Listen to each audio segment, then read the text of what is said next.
Okay, so recently somebody asked me about how I go about making molds that I can use for sculpting stuff. Specifically, I had shown someone a comm badge.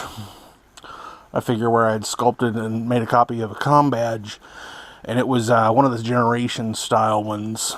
And so I told them I'd make a video on how I do that. I use this stuff right here. It's called Polyplastics Silicone Mold Putty. It's a two-part silicone mold.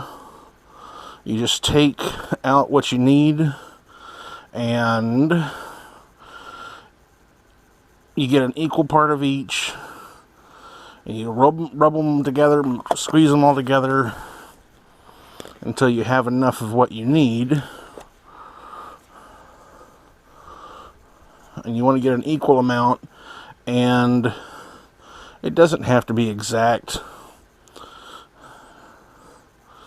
I basically just kind of eyeball it. Yeah, maybe I didn't need that extra.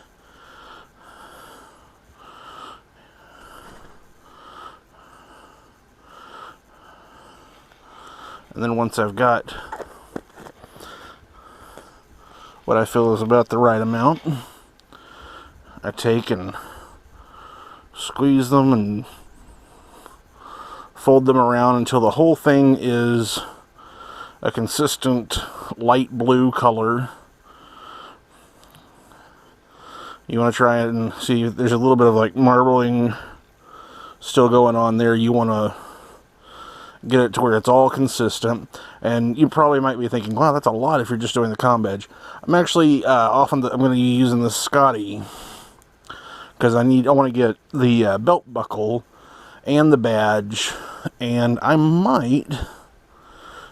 haven't decided yet, try and do the rank pip on the top there. So once you've got it, you get what you want, how much you want, and you just squeeze it over the place that you want it. Make sure it's on real good. Now I'm going to do the same thing on the belt buckle.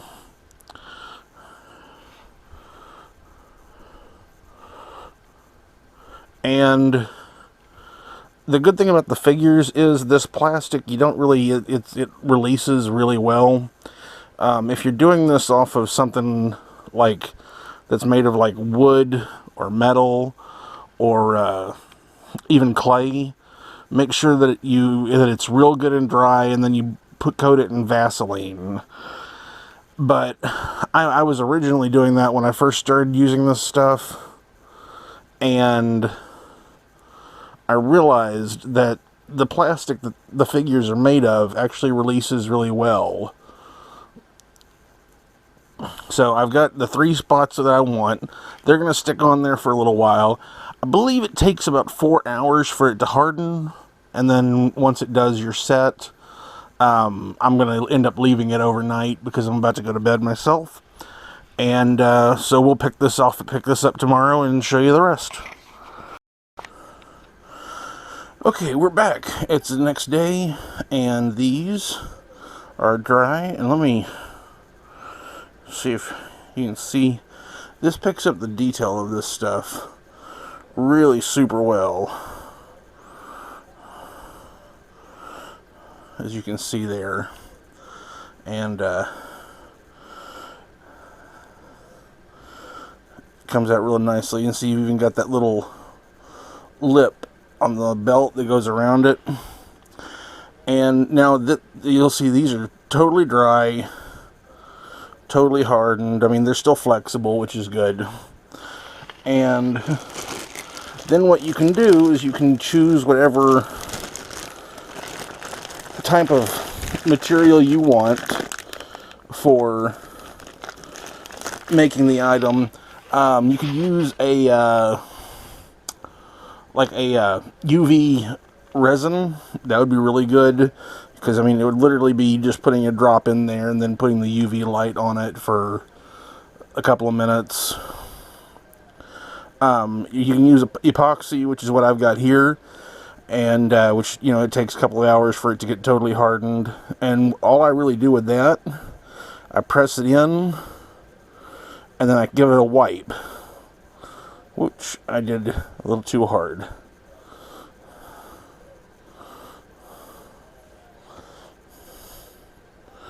And like that.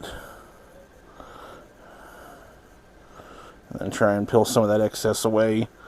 And I'll leave that in there probably, you know, overnight or whatever. I haven't really decided, just until it gets hard. And then all I have to do is pop that out, and I can put it on whichever figure I want.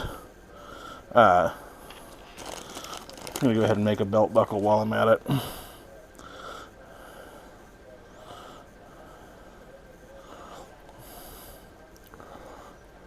Which is the cool thing about the belt buckle is, if you're wanting to do a figure kind of like the way that Khan in Star Trek 2 wore the belt buckle as a necklace,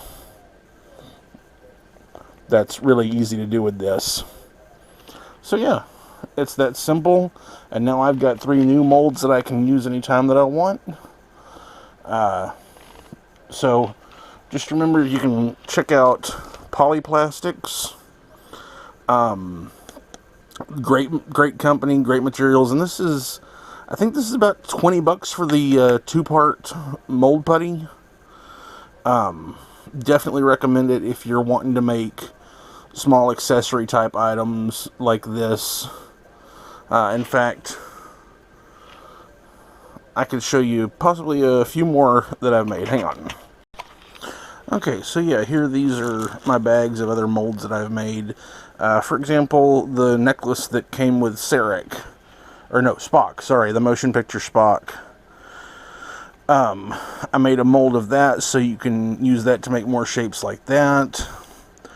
This is the belt from the motion picture uniforms. This is a tricorder. It's one of those that came that was flat. And I thought it would look really neat on the side of the thing. And see, like, here's one, if you can, I don't know if the camera can pick it up. That's the Bajoran badge. I've used that on a couple people. This is the knife that Dathon had from Darmok. And like, this is a really good example. This is the face off of the gift box that came with the Loaxana Troy figure. Now, I have also actually, this other bag is where I have actually used it to sculpt entire heads, and I make 2-part molds. For example, this is Rom.